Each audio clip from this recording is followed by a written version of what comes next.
साथीहरू, के तपाईँ 4 लाखदेखि 5 लाख मुनिको बजेटमा एउटा भ्यालु फर मनी र पावर प्याक्ड बाइक खोज्दै हुनुहुन्छ? यदि त्यसो हो भने आजको यो भिडियो तपाईँको लागि।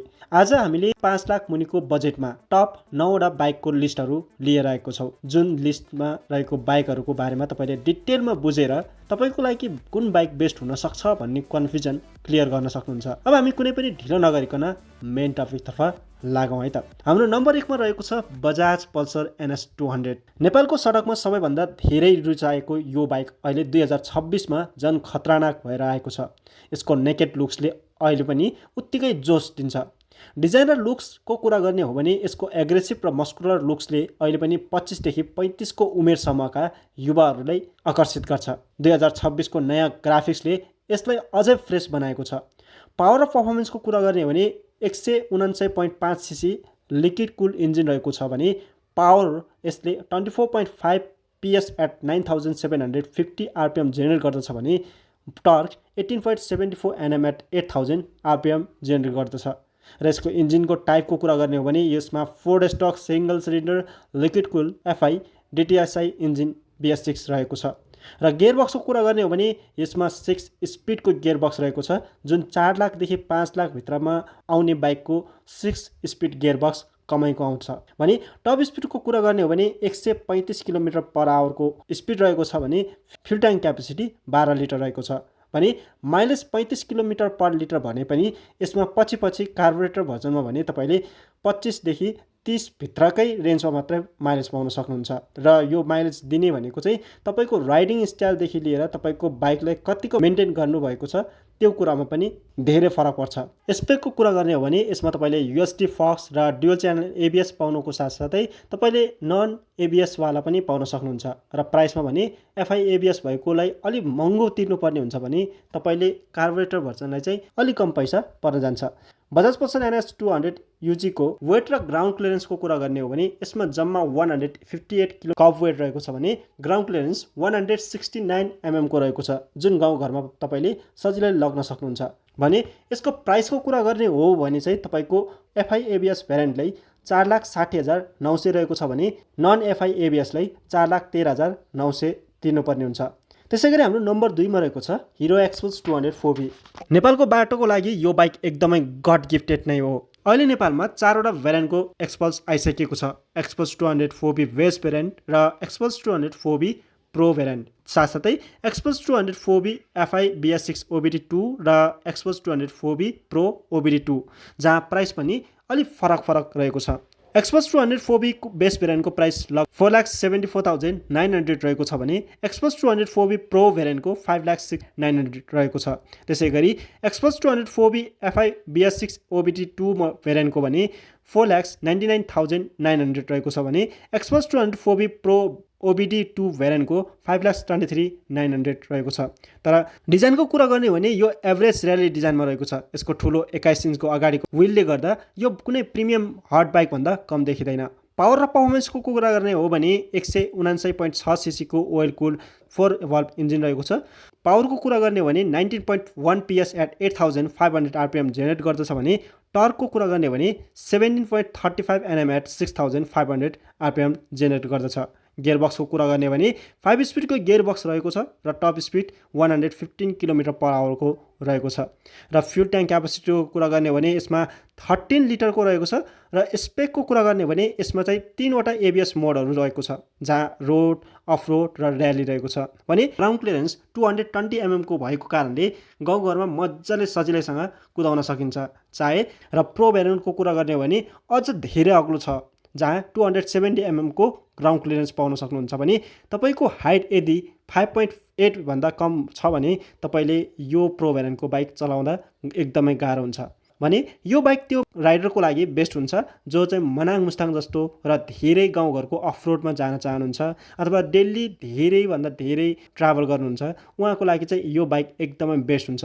त्यसै गरी हाम्रो नम्बर 3 मा रहेको छ TVS Ronin the modern retro पनि भन्न सकिन्छ। यदि तपाईँ 25 देखि 35 को उमेरमा अलि जेन्टलमेन र सोफिस्टिकेटेड देख्ने मन छ भने यो बाइक एकदमै बेस्ट छ। लुक्सको कुरा गर्ने भने यो न त पुरै क्रुजर हो न त स्क्ल्याम्बर नै, यो एउटा युनिक थिममा बनेको छ। फक एलइडी टेल ल्याम्पको साथै यसको डिजाइनले गर्दा बाइक अलि राम्रो देखिएको छ भने एसिमेट्रिक स्पिडोमिटर जहाँ अरू बाइकको भन्दा डिफ्रेन्ट ठाउँमा डिफ्रेन्ट तरिकाले राखेको कारण फरक लुक्स दिएको छ। तर यसको कन्स पनि छ, जस्तै तपाईँको बाइक कतै लड्यो भने यो मिटर भाँचिन सक्छ। पावरको कुरा गर्ने हो भने 225.9 सीसीको इन्जिन रहेको छ, जहाँ oil cool with air assist single cylinder 4 stroke 4 valve FI रहेको छ। पावरको कुरा गर्ने हो भने 20.4 PS एट 7750 आरपिएम जेनेरेट गर्दछ भने यो बाइकले torque 19.93 Nm at 3750 RPM generate गर्दछ, जहाँ तपाईँले लो एन्ड टर्क बबाल पाउन सक्नुहुन्छ। गियरबक्सको कुरा गर्ने हो भने यसमा 5 स्पिडको गियरबक्स पाउन सक्नुहुन्छ भने टप स्पिड 114 km/h को पाउन सक्नुहुन्छ।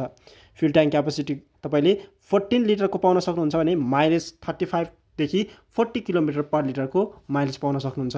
र यसमा फिचर्सको कुरा गर्ने हो भने भोइस असिस्ट, स्लिपर क्लच र रेन अफरोड एबिएस मोड पाउन सक्नुहुन्छ। यो बाइकको कर्ब वेट 160 kg मात्र रहेको छ भने ग्राउन्ड क्लियरेन्स 181 mm को रहेको छ र 2026 सम्म आइपुग्दा यसको प्राइस भनेको 4,59,900 रहेको छ भने तपाईँले यो बाइक ग्रे, ओरेन्ज र स्पेसियल एडिसनमा पाउन सक्नुहुन्छ। त्यसै गरी हाम्रो नम्बर 4 मा रहेको छ Royal Enfield Hunter 350 the modern classic. Royal इनफिल्डको लिगेसी चाहने तर अलि हल्का बाइक खोज्नेहरूको लागि यो पर्फेक्ट मसिन हो। डिजाइनको कुरा गर्ने हो भने यसमा रेट्रो रेजिस्टर लुक्स पाउन सक्नुहुन्छ। यो कुल देखिन्छ र चलाउँदा यङ महसुस गराउँछ। पावरको कुरा गर्ने हो भने 349 सीसी जे सिरिजको इन्जिन पाउन सक्नुहुन्छ, जहाँ power 20.48 PS at 6100 RPM generate गर्दछ भने torque 27 Nm at 4000 RPM generate गर्दछ। र गियरबक्सको कुरा गर्ने हो भने यसमा 5 स्पिडको गियरबक्स पाउन सक्नुहुन्छ, जहाँ टप स्पिड 114 km/h पाउन सक्नुहुन्छ। फ्युल ट्याङ्क क्यापेसिटीको कुरा गर्ने हो भने यसमा 13 लिटर पाउन सक्नुहुन्छ भने माइलेज भनेको कम्पनीले क्लेम गरे अनुसार 30 देखि 35 km/L को पाउन सकिन्छ भनेर भनेको छ। भने हन्टर 350 6वटा बबाल कलर अप्सनमा पाउन सक्नुहुन्छ। सिङ्गल टोन र डुअल टोनमा धेरै कलर भएको कारणले कलरमा कन्फ्युजन चाहिँ भइन्छ है।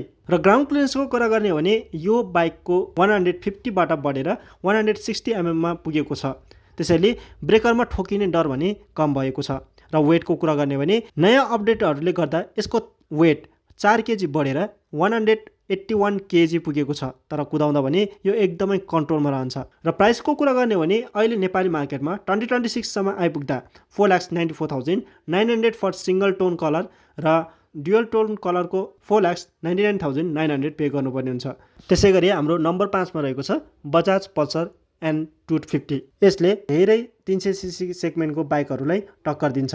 इन्जिनको कुरा गर्ने हो भने यसमा 249.07 सीसी ओइल कुल इन्जिन रहेको छ, जसले power 24.5 PS at 8750 RPM generate गर्दछ भने torque 21.5 Nm at 6500 RPM generate गर्दछ।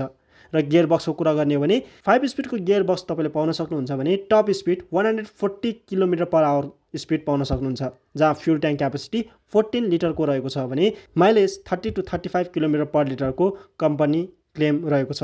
साथसाथै सेफ्टीको कुरा गर्ने हो भने यसमा ट्र्याक्सन कन्ट्रोल र 3वटा एबिएस राइड मोड्सहरू पाउन सक्नुहुन्छ, जहाँ रोड, रेन र अफरोड मोडहरू थपिएको छ। भने 2026 सम्म आइपुग्दा यसको प्राइस 5,10,900 रहेको छ।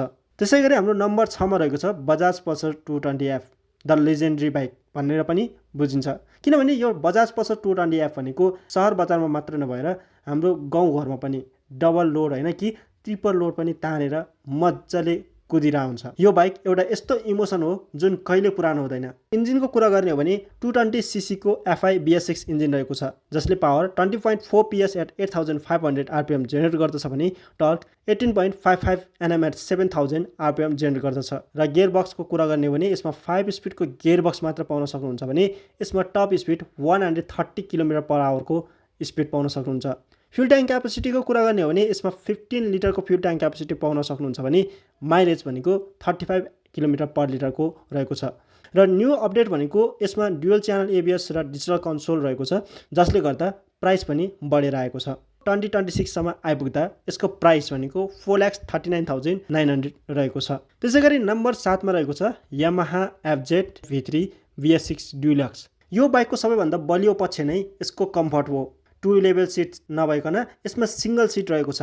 पहिलेको पल्सर वा अपाचे जस्तो स्प्लिट सिट नभएर यसमा एउटै लामो र फराकिलो सिट रहेको छ, जसले गर्दा राइडर र पछाडिको पिलियन दुवैलाई पर्याप्त ठाउँ मिल्छ। र इन्जिनको कुरा गर्ने हो भने यो बाइकमा 149cc air cooled 4 stroke SOHC 2 valve engine रहेको छ, जसले power 12.4 PS at 7250 RPM generate गर्दछ भने torque 13.3 Nm at 8550 RPM generate गर्दछ। यो बाइकको विशेषता भनेकै यसको टर्क एकदमै कम RPM मै प्रोड्युस हुने भएकाले सरको स्टप एन्ड गो ट्राफिकमा बारम्बार गियर फेरिरहनु पर्दैन। पिकअप एकदमै लिनियर र स्मुथ रहेको छ। र माइलेजको कुरा गर्ने हो भने तपाईँको गोजीको लागि यो bike one of the best bike नै हो। रियल वर्ल्ड माइलेज भनेको यसको सरको जाममा यसले 45 देखि 48 किलोमिटर पर लिटर र हाइवेमा मजाले 50 देखि 55 किलोमिटर पर लिटरको माइलेज पाउन सक्नुहुन्छ। वेटको कुरा गर्ने भने 135 kg को मात्र वेट भएको कारणले यो आफ्नो सेगमेन्टको सबैभन्दा हलुको बाइक मध्ये एक हो। र प्राइसिङको कुरा गर्ने हो भने 2026 सम्म आइपुग्दा यसको प्राइसिङ 4,10,900 देखि 4,15,900 सम्म पर्न जान्छ। त्यसै गरी हाम्रो 8 नम्बरमा भएको छ पल्सर N160 ड्युअल ABS। बजाजको यो नयाँ जेनेरेसन पल्सरले लुक्स र सेफ्टीमा नयाँ बेन्चमार्क सेट गरेको छ। लुक्स र डिजाइनको कुरा गर्ने हो भने यो सानो प्याकेट ठुलो धमाकावाला बाइक हो। N160 को डिजाइन हेर्दा यसको ठुल्दाई N250 सँग ठ्याक्क मिल्छ। प्रोजेक्टर हेडल्याम्प, अन्डरबेली एक्जस्ट र बडी एकदमै दामी रहेको छ। इन्जिनको कुरा गर्ने हो भने यसमा 164.82cc ओल कुल SOHC FI इन्जिन रहेको छ भने यसले power 16 PS at 8750 RPM generate गर्दछ भने torque 14.65 Nm at 6750 RPM generate गर्दछ। यसमा 5 स्पिडको गियर बक्स पाउन सक्नुहुन्छ भने यसको इन्जिन पनि यति रिफाइन छ कि कुदाउँदा भाइब्रेसन एकदमै कम महसुस हुन्छ। यसको गेम चेन्जिङ फिचर्स भनेको नै ड्युअल च्यानल ABS हो। यो बाइकलाई मोडर्न मास्टर बनाउने मुख्य कारण यसको सेफ्टी हो। 160cc को सेगमेन्टमा ड्युअल च्यानल ABS ल्याउने यो बाइक पहिलो बाइक मध्ये एक हो। सस्पेन्सनको कुरा गर्ने भने यसमा सस्पेन्सन अगाडि 37 Nm को टेलिस्कोपिक फक र पछाडि नाइट्रोक्स मोनोसक रहेको छ, जसले गर्दा मोडहरूमा बाइक एकदमै स्टेबल रहन्छ। र वेट र ग्राउन्ड क्लियरेन्सको कुरा गर्ने भने वेट 152 kg को रहेको छ भने ग्राउन्ड क्लियरेन्स 165 mm को रहेको छ, जुन तपाईँले गाउँघरमा पनि अफरोडमा मजाले लग्न सक्नुहुन्छ। प्राइसको कुरा गर्नुपर्दा 2026 सम्म आइपुग्दा अहिले फिचर्स अपडेट भएको कारणले गर्दा पनि यो बाइकको प्राइस 4,19,900 पुगेको छ। त्यसै गरी नम्बर 9 मा रहेको छ हाम्रो Honda NS200।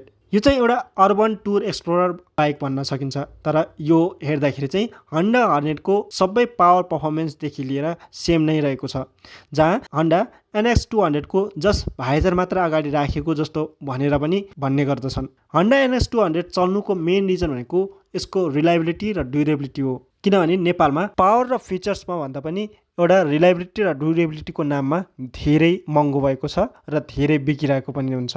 Honda NS200 को इन्जिनको कुरा गर्ने हो भने यसमा 184.4cc इन्जिन रहेको छ, जसले power 70 PS at 8500 RPM generate गर्दछ भने torque 16.1 Nm at 6000 RPM generate गर्दछ।